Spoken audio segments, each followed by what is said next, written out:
guys, welcome to another May Day, and right now it's March 16, 2020, and ngayon na magsa-start yung ating work from home kasi nag-email na sa amin yung yung HR namin na yesterday, March 12, President Rodrigo Duterte has imposed a 30-day community quarantine to Metro Manila starting March 15 and April 14, 2020. All land, domestic sea, and domestic air travel to and from Metro Manila are prohibited. The Department of Labor and Employment has encouraged private sectors to apply flexible working schedules to safeguard workers. All manufacturing, retail, and service establishments shall remain operational. Public transports will also continue its operations. The implementations of the work from home arrangement of the shared services groups based in Makati office will take effect on Monday, March 16, which is today. Everyone is expected to meet their respective deliverables and ensure transparency and proper communication with their team and immediate managers. We encourage everyone to utilize Hangouts, Viber, and Zoom to connect to their team.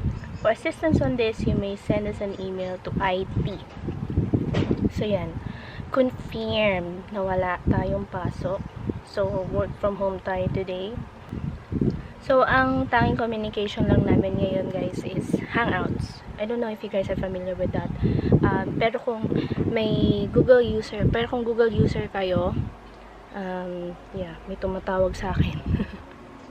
Si RD. Wait, sagutin ko lang. RD?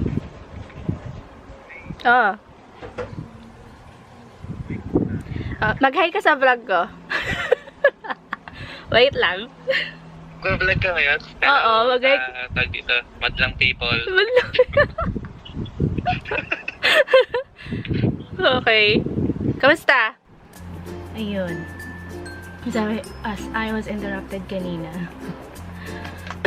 Meron kasi ako dating office mate na tumawag sa akin. Work from home tayo ngayon. Pero usually kasi ang ginagawa namin, nagko-conference meeting kami through Hangouts. So, I don't know guys if you're familiar with that. Pero kung Google user ka, yan, merong Hangouts na usually para siyang Messenger, para siyang Viber, WhatsApp, yan. Pwede ka rin mag-video call.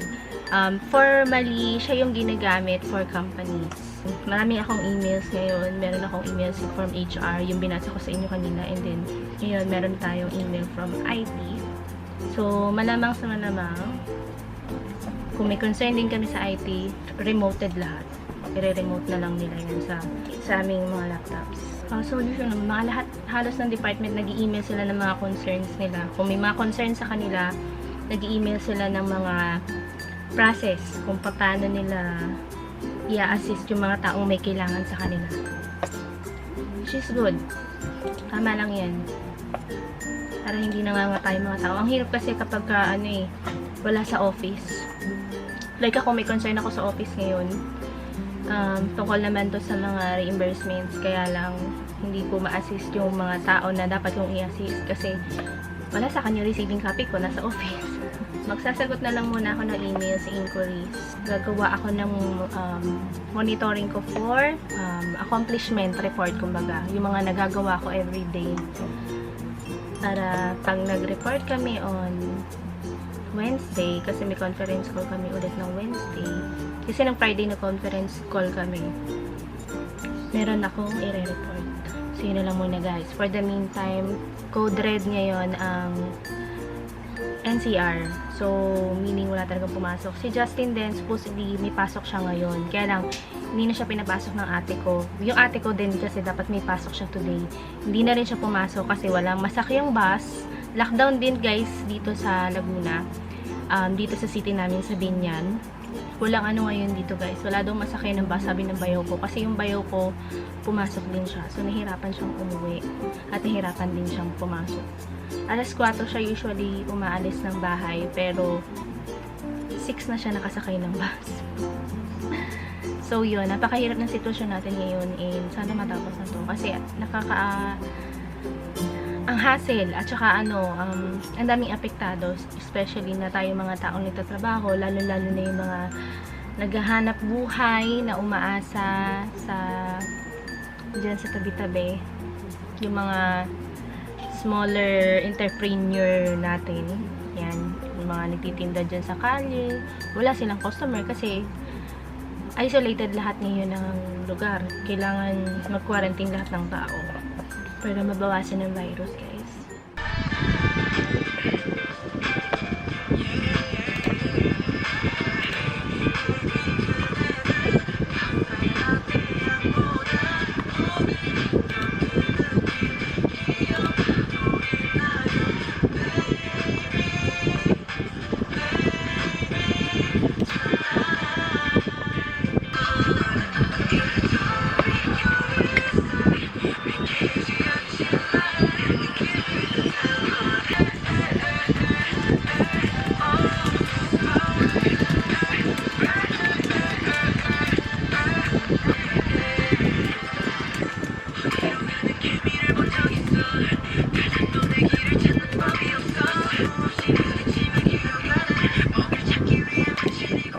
Ganyan eh. Hindi naman yan dati eh. Kung ano yan eh. 27 na yun eh. Meron yun ang 7 na, yung mag-registered ka para malinaw. Ha? Meron yun ang 7 na. Hindi, kailangan mo na ano yun? Yung parang Box? ano, box.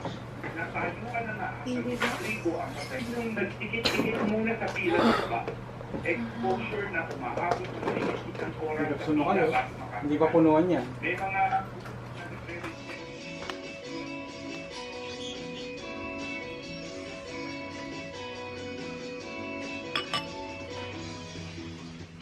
The Mitsubishi Mirage. Drive your ambition.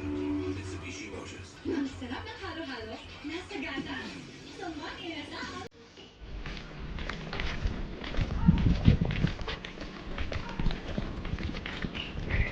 Labas kami ngayon, guys. Magbabayad kami ng tubig.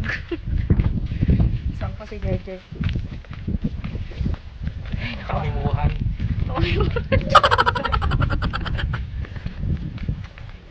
GoPro lang yung gamit. Hindi ko din na yung camera.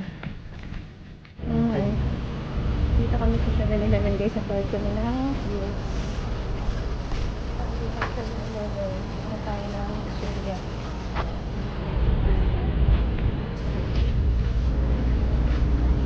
Surya tayo dyan.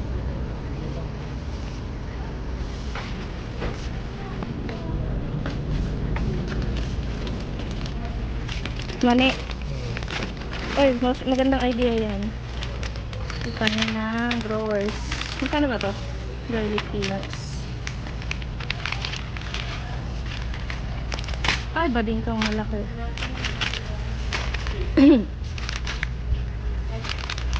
Oh. Sige, bayad mo na yan din. Saan ba to? Oo, sama yan. Ganyan. Parang gusto ko mag-Jollibee din. Ayoko. Sunday lang din. Tara, tayo. Ano tayo? Minsan naman, ano siya dito? Bili ka ng Choco Sunday, dalawa. Ito kami sa Jollibee, guys.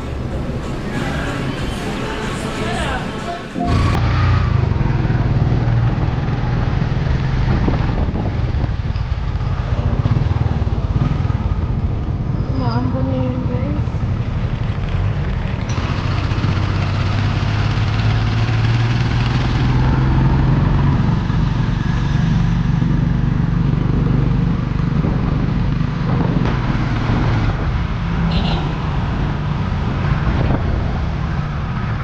Hi guys.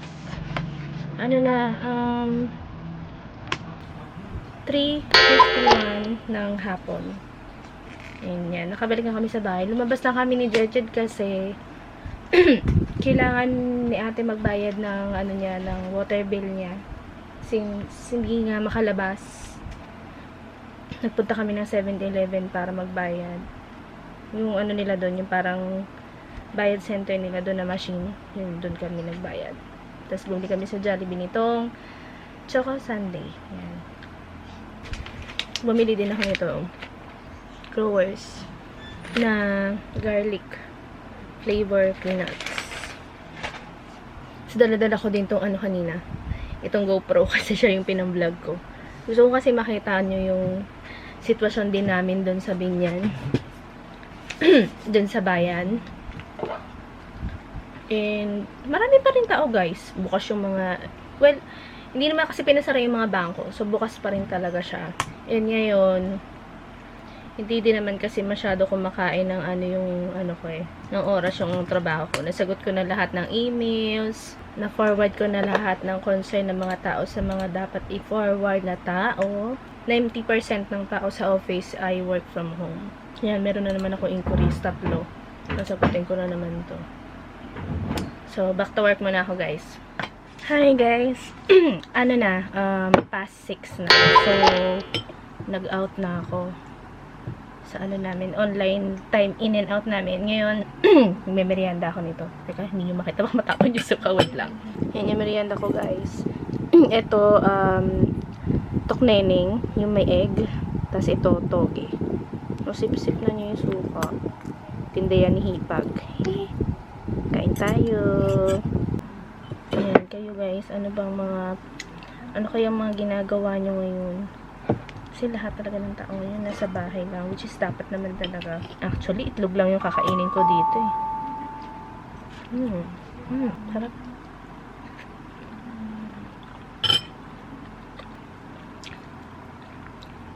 Mukbang to mukbang guys. Ayan guys, lumpia.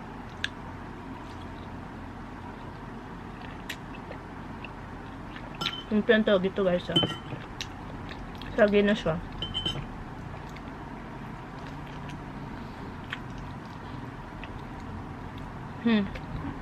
Hop.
Totoo to, vlog to guys.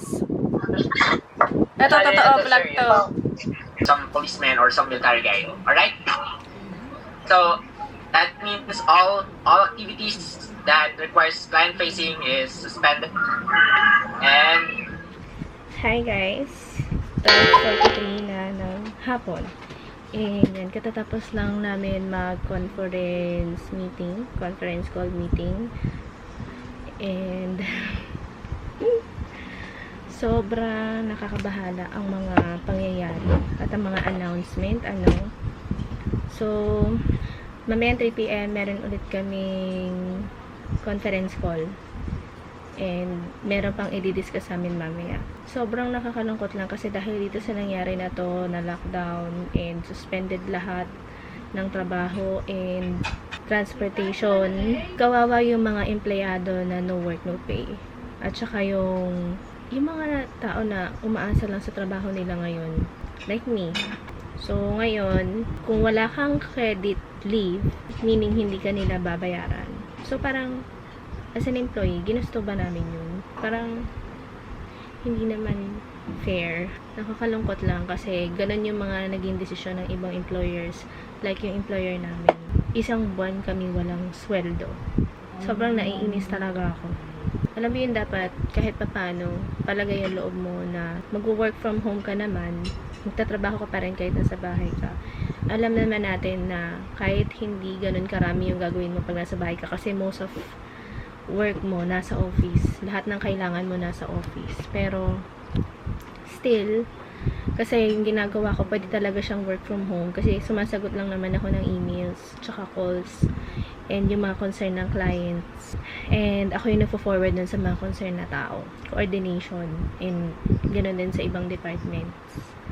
Hindi ko alam kung anong mangyayari for the past few more days, kung hanggang kailan tayo magkakaroon ng quarantine or hanggang kailan magiging suspended ang work. Gustuhin man namin pumasok para sumahod kami, hindi kami makapasok kasi suspended niya lahat. And wala rin kaming masasakyan kasi suspended din ang transportation. So, hindi namin alam yung gagawin namin. Kasi kung ako lang, papasok na lang ako, 'di ba? Hindi nila kami pasasahurin ng hindi kami pumapasok sa opisina. Sana matapos na to, guys. Kasi ang daming apektado, lalo na tayo mga naghahanap buhay and yung pamilya natin umaasa sa atin. Hindi talaga pwede na hindi tayo magtrabaho at hindi tayo sumweldo buwan-buwan. May ibang bills or may ibang like, ano bang tawag dyan? Parang, like sa banks, may mga certain banks na pumapayag sila na yung may mga utang dyan sa credit cards na i-hold muna nila for a month yung bills ng mga may utang sa kanila kasi kino-consider nila itong nangyayari ngayon. And hindi lahat ginagawa yun. Like Meralco, hindi nila yan ginawa. Like, yung sa mga water bills. So, hindi mo pwede sabihin sa kanila na hindi ako sumahod kaya wala ako ibabayad sa inyo. And think about the penalties kapag hindi ka nakabayad sa kanila. Doon ako naloloka sa mga bayarin ko. Buti sana kung wala tayong binabayaran buwan-buwan. Pero, so, yun yung pinaproblema ko, guys. Sentimiento ko, no? Sentimiento ko ngayong araw na to. Today is March 17. Second day ng work from home. And, yeah. Mamaya may conference call kami ulit.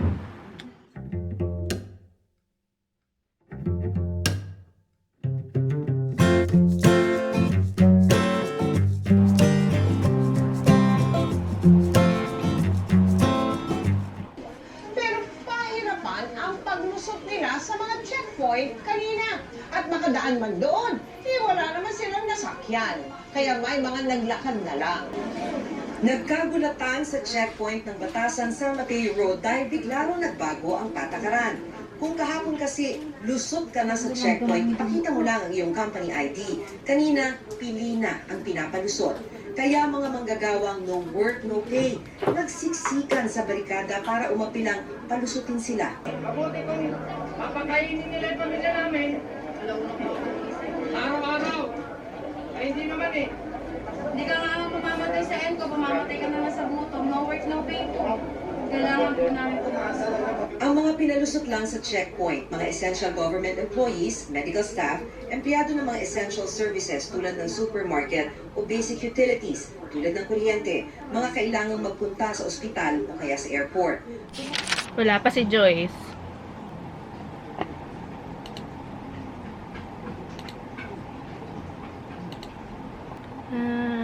Okay. Paano ba to? Okay, sige.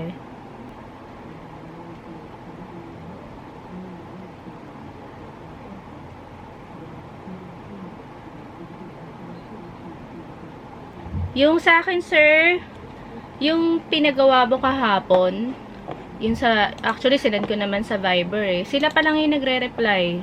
Yung regarding sa leaves.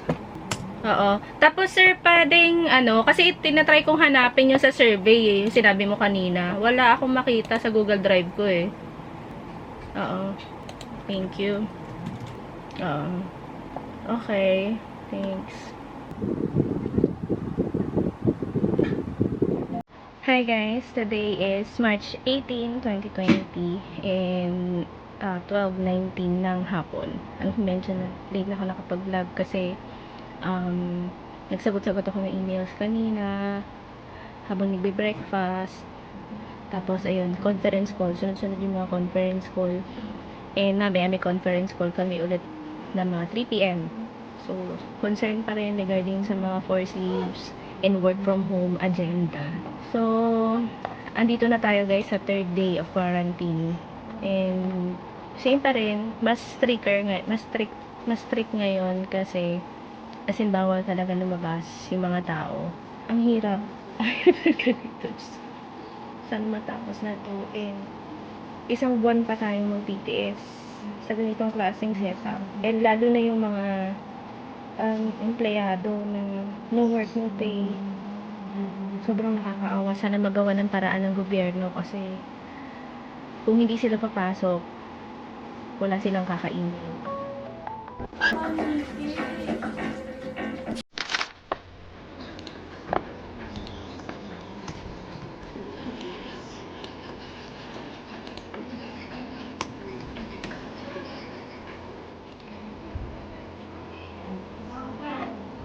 Joyce and Ivy were missing.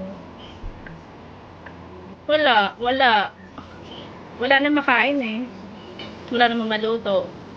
Ay, di ka nakauwi? MC? Taga-saan ka ba? Ha? Taga Laguna? Nandiyan na si Erica.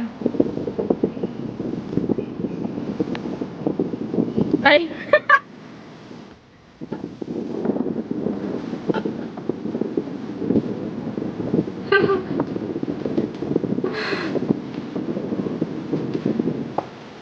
Okay, sir. Ano ito? Ano yan? Oo. Hindi na sumagot sa calls. Bawal na lumabas, panic buy. Mga irate ba yan? Gawa kayo script. JP, ikaw daw nakaisip, ikaw daw gumawa. Oo. Hi guys, it's now March 19, 2020. And nandito na tayo sa pang-apat na araw na quarantine for this week. And mahaba-haba pa yung ika-quarantine natin guys kasi sa pagkakaalam ko sa April 12? April 12 nga ba? April 12 yata tatanggalin yung lockdown.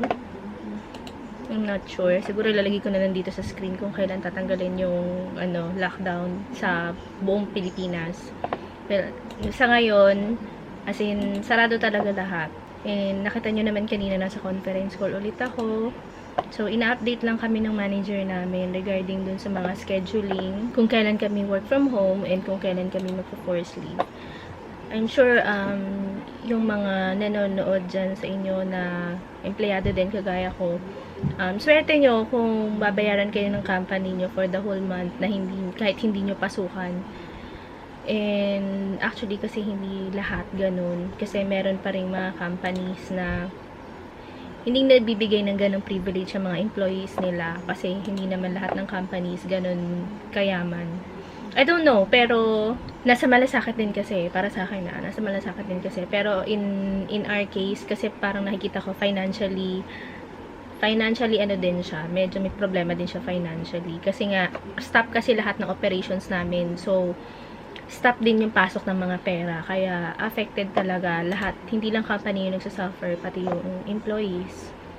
And, hindi naman lahat parang prepared sa ganitong klaseng pangyayari.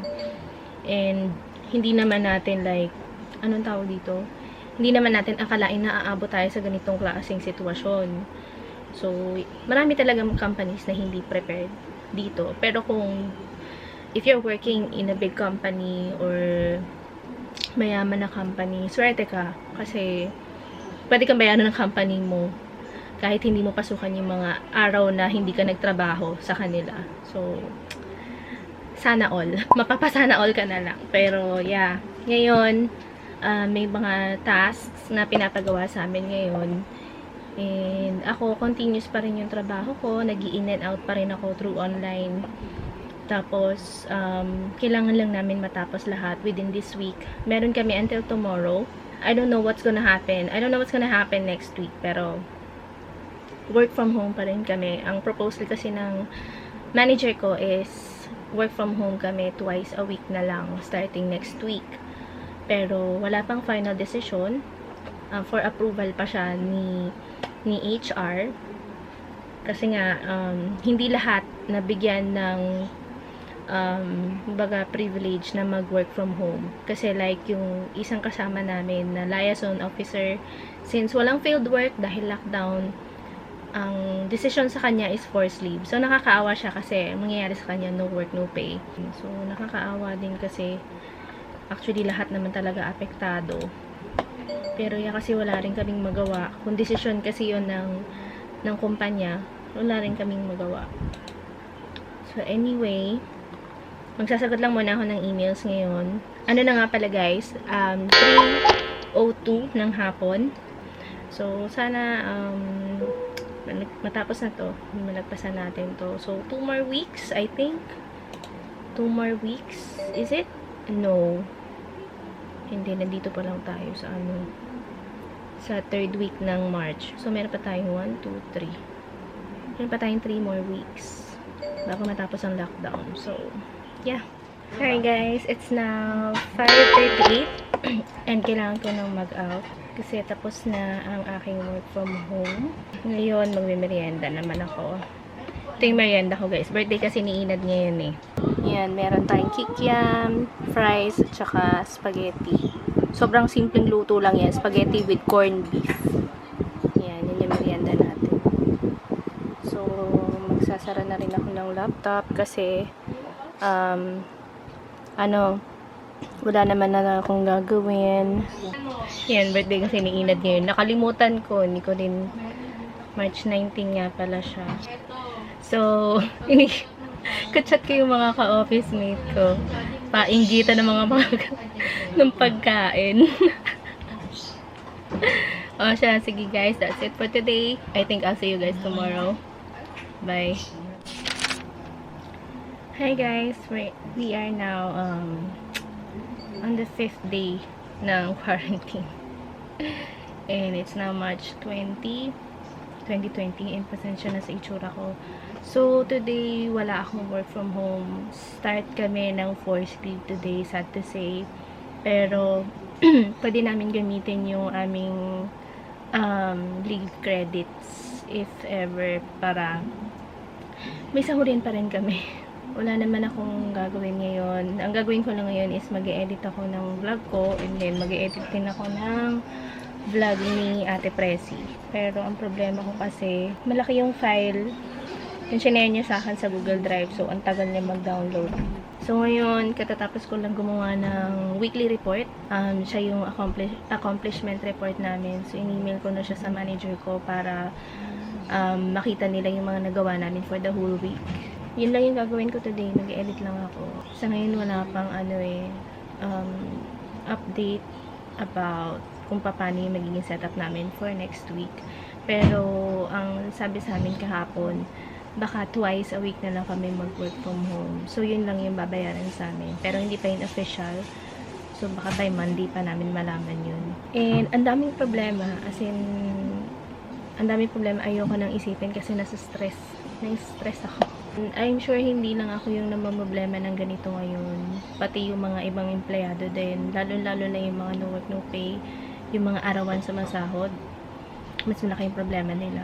Kasi kapag hindi sila nagtrabaho ngayong araw, wala silang kakainin. So, mas nakakaawa talaga sila. Yung mga din, yung mga nagtitinda, nagpapasada, as in, wala. Lahat apektado, hindi lang Pilipinas, pati buong mundo. Kasi lahat naka-quarantine, guys. So, alam nyo naman siguro, alam nyo naman yan. Lahat tayo naka-quarantine. Just so lang hindi na ma-spread yung virus. But sad to say, sa case ngayon dito na meron sa Philippines, meron na tayong 217. I just checked the website. And finlash ko naman yun sa start ng video na to. As of March 19, yata yung na-flash ko. And yun pa lang yung update na nakita ko from the website ng DOH. Hindi mo rin kasi maiwasan na hindi siya madagdagan dahil nga sa mga tao na nagpupumilit pa rin pumasok dahil walang kakainin yung family nila pag hindi sila nagtrabaho. And meron pa rin tayong mga frontliners na pumapasok, yung mga medical workers natin, kasi mas kailangan sila in this time of crisis. So, possible din talaga na madagdagan yung mga tao na nahahawa nitong virus na to kasi sila yung mas exposed, sila yung talaga nag-a-assist dun sa mga taong infected. Sana lang may mas magawa pa yung gobyerno, like kahit man lang sana bigyan sila ng sasakyan, yung way nila pag pumapasok sila sa trabaho, tapos yung complete gear nila kapag nag-a-assist sila dun sa mga taong infected. And ang dami ko nakikita sa Facebook na nag-post na nagpapadala sa kanila ng food, nagpapadala sa kanila ng mga vitamins. Sobrang sobrang nakaka-good vibe siya. Ako personally, wala akong makontribute kasi isa din ako sa mga taong salat sa pera ngayon dahil wala naman din ako may papadala sa kanila kasi ganyan din yung sitwasyon namin dito ngayon. So, kailangan namin magtipid. And ang tangi ko lang makakontribute is magstay sa bahay para alam mo yun, hindi na tayo makadagdag dun sa mga taong infected ng virus na yan. So sana lahat ng mga sumunod na lang kasi yun lang yung tanging magagawa natin.